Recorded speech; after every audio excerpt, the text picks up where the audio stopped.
आइए बात कर लेंगे 10वें ज्योतिर्लिंग की। और इस ज्योतिर्लिंग के दर्शन और पूजन से हमारी कौन कौन सी मनोकामनाएं पूरी हो सकती है, ये जान लेते हैं। बताएं पंडित जी। देखिए, महाराष्ट्र में नासिक में गोदावरी के तट पर स्थित त्र्यंबकेश्वर ज्योतिर्लिंग सबसे अद्भुत माना जाता है। 12 ज्योतिर्लिंगों में त्र्यंबकेश्वर ज्योतिर्लिंग ही ऐसा धाम है जहां 3 शिवलिंग एक ही जगह विराजमान हैं। इस लिंग के 3 मुख सिर हैं, जिन्हें भगवान ब्रह्मा, भगवान विष्णु और एक भगवान रुद्र का रूप माना जाता है। इस ज्योतिर्लिंग की पूजा करने से राहु केतु के दोष से मुक्ति मिलती है। इस ज्योतिर्लिंग के दर्शन और पूजन से मोक्ष की प्राप्ति होती है। इस ज्योतिर्लिंग की उपासना करने से, महामृत्युंजय मंत्र का वहां जप करने से अकाल मृत्यु के भय से मुक्ति मिलती है। इस स्थान पर नारायण नाग बलि, त्रिपिंडी श्राद्ध, कुंभ विवाह, रुद्राभिषेक करने का बहुत महत्व है। इस ज्योतिर्लिंग का दर्शन करने नहीं जा सकते हैं तो घर में ही एक मंत्र का जप करें। ओम मृत्युंजयाय विद्महे आरुराय धीमहि तन्नो त्र्यंबकः प्रचोदयात्। इस मंत्र का भी जप किया जा सकता है। वैसे अगर शक्ति और सामर्थ्य हो तो त्र्यंबकेश्वर का दर्शन जरूर करना चाहिए, क्योंकि वहीं गोदावरी का उद्गम स्थल भी है। गोदावरी का उद्गम स्थल है और उनके ठीक सामने मंदिर के गोदावरी का प्रवाह वहीं से शुरू होता है।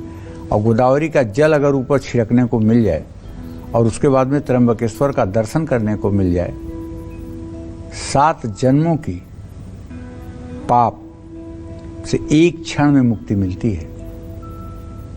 अगर जरा सा विश्वास न हो तो आजमा के देख लीजिए, एक बार उस ज्योतिर्लिंग का दर्शन करके देख लीजिए, जीवन आनंद से परिपूर्ण हो जाएगा। जय मां विंध्यवासिनी। तो अब जान लेते हैं 11वें ज्योतिर्लिंग के बारे में, किसका क्या महत्व है, साथ ही ये ज्योतिर्लिंग आपकी कौन कौन सी मनोकामनाओं को पूरा कर सकता है, ये जान लेते हैं पंडित जी से। बताएं पंडित जी। अब हम बात कर रहे हैं केदारनाथ स्थित केदारेश्वर ज्योतिर्लिंग का। भगवान शिव की पूजा विग्रह के रूप में होती है। भगवान शिव पांडवों को दर्शन नहीं देना चाहते थे, इसलिए वह अंतर्ध्यान होकर केदार आ पहुंचे। पांडव भी उनका पीछा करते करते केदार आ पहुंचे। उनसे छिपने के लिए भगवान शिव बैल बन गए और अन्य जानवरों के बीच में छिप गए। भीम ने इस बात को भांप लिया और विशालकाय रूप में आ गए और 2 पहाड़ों के बीच में अपने दोनों पैर रख लिए। अन्य जानवर भीम के पैरों के बीच से निकल गए, लेकिन बैल के रूप में भगवान शिव पैर के नीचे से नहीं गए। भीम को समझ आ गया और उन्होंने बैल की पीठ का त्रिकोण भाग पकड़ लिया। पांडवों की शक्ति और दृढ़ संकल्प ने भगवान शिव का मन बदल दिया और उन्होंने दर्शन देकर पांडवों को पाप से मुक्त किया। उसी समय से यहाँ शिवलिंग बैल की आकृति की रूप में पूजा की जाती है। इन्हीं को केदारेश्वर महादेव कहा जाता है। शिव का केदारेश्वर ज्योतिर्लिंग अद्भुत ऊर्जा का केंद्र है। इस ज्योतिर्लिंग के दर्शन मात्र से कष्टों से मुक्ति मिलती है और मनोकामनाएं पूर्ण होती हैं। इस ज्योतिर्लिंग का दर्शन करने नहीं जा सकते हैं तो घर में ही एक मंत्र का जप करें। ओम श्री केदारनाथाय विद्महे महादेवाय धीमहि तन्नो केदारः प्रचोदयात्। अरे इतनी बड़ी बाढ़ और आपदा आई थी कि पूरा केदारनाथ धाम जो है वो बादलों के फटने से धूल धूसरित हो गया था और सब नदी में बह गया था। लेकिन एक शिला इतनी बड़ी आकर के केदारनाथ मंदिर के पास रुक गई कि जिससे सारा पानी का प्रवाह हट गया और मंदिर को एक सुई के नोक के बराबर भी नुकसान नहीं हुआ। ये सबसे बड़ा प्रमाण है इस कलिकाल में भी चमत्कार का। जिस तरह से उस मंदिर की सुरक्षा हुई, ये भगवान शिव की शक्ति का सबसे बड़ा प्रमाण है। जय मां विंध्यवासिनी। तो चलिए अब बात करते हैं आज के लकी ईमेल कुंडली विजेता की। और आज की हमारी ईमेल कुंडली विजेता हैं दिल्ली की रहने वाली जीविका और इनकी माता जी गौरी कुमारी हमारे साथ फोन लाइन पर मौजूद हैं। गौरी जी, सारे डिटेल जीविका की दे दी गई है पंडित जी को, आप सवाल पूछ सकती हैं। प्रणाम पंडित जी। हाँ, सदा सुखी रहिए। पंडित जी, मुझे अपनी बेटी के स्वास्थ्य के बारे में पूछना है। वो बचपन से ठीक नहीं रहता, उसका स्वास्थ्य, उसको सर्दी जुकाम और बुखार बहुत होता है। अभी उसको नवंबर 22 से ना दौरा पड़ना शुरू हो गया है। वो हम क्या उपाय ऐसा करें कि उसका जो शारीरिक कष्ट है वो कम हो जाए। और दूसरा पंडित जी, वो आगे जाके उसके लिए कौन से फील्ड में करियर बनाना उत्तम होगा, उसका भविष्य कैसा है, क्या वो मांगलिक है? देखिए, ऐसा है, बेटी तो आपकी मांगलिक है, चंद्रमा से 8वें घर में मंगल है तो मांगलिक है।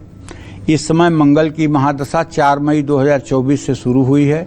मंगल इसके कुंडली में लग्नेश और रोगेश है, रोग भाव का स्वामी है, और रोग भाव का स्वामी मंगल है, और इसकी कुंडली में शुक्र और बुध 2 ग्रह अस्त के पड़े हुए हैं, जिसके कारण इसे एलर्जी, सर्दी जुकाम की बार बार शिकायत होती है, गले में इन्फेक्शन होता है, और जो ये फिट्स का रोग हो रहा है ये भी मंगल के कारण हो रहा है, मंगल की महादशा के कारण हो रहा है।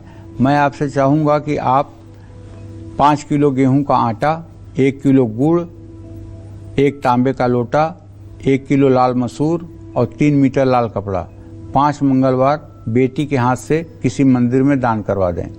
निश्चित रूप से इससे लाभ मिलेगा। दूसरी बात ये कहना चाहूँगा कि करियर के लिए अगर इसका स्वास्थ्य भगवान की दया से सब कुछ ठीक रहा तो ये चल करके आगे सरकारी नौकरी में कहीं न कहीं पदस्थ हो जाएगी, और इसे सरकारी नौकरी रेवेन्यू डिपार्टमेंट में, वित्तीय डिपार्टमेंट में मिलने की संभावना है। इसे आगे की पढ़ाई कॉमर्स की करवाइएगा, उसमें इसका भविष्य अच्छा रहेगा, और इसका स्वास्थ्य ठीक रहे। इसके वजन के बराबर गेहूं किसी मंगलवार के दिन अगर आप गरीबों में बांट दें उससे भी लाभ मिलेगा। जय मां विंध्यवासिनी। तो 12वें और आखिरी ज्योतिर्लिंग की भी बात करेंगे, लेकिन वक्त हो गया एक छोटे से ब्रेक का। आप बने रहिए हमारे साथ और देखते रहिए कालचक्र।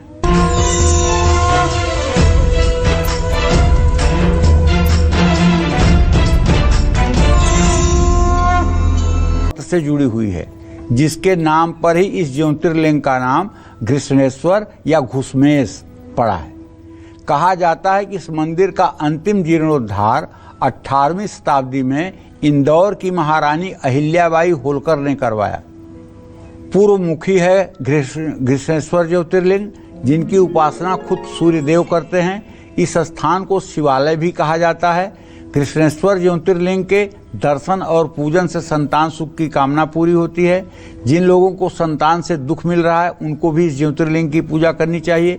धर्म, अर्थ, काम, मोक्ष जैसे पुरुषार्थिक सुख प्रदान करता है। इस ज्योतिर्लिंग की पूजा शिव पुराण के अनुसार जिस तरह शुक्ल पक्ष की पूर्णिमा में चंद्रमा को देखकर सुख की प्राप्ति होती है, उसी प्रकार घृष्णेश्वर ज्योतिर्लिंग के दर्शन करने से व्यक्ति पाप ताप से मुक्त हो जाता है। इस ज्योतिर्लिंग का दर्शन नहीं करने जा सकते हैं तो घर में एक मंत्र का जप करिए। ओम वासुकीनाथाय विद्महे जलधराय धीमहि तन्नो दारुकः प्रचोदयात्। जय मां विंध्यवासिनी। पंडित जी, आज हमारे दर्शकों को आपने इतनी महत्वपूर्ण जानकारी दी, आपका बहुत बहुत धन्यवाद। उम्मीद यही करते हैं कि आपको भी हमारा विषय बहुत पसंद आया होगा। कल फिर मिलेंगे एक नए विषय के साथ और आपकी परेशानियों को दूर करने के लिए पंडित जी के साथ। तब तक कालचक्र की पूरी टीम को आप अनुमति दीजिए और देश दुनिया की खबरों को देखते रहने के लिए आप देखते रहिए News 24। नमस्कार।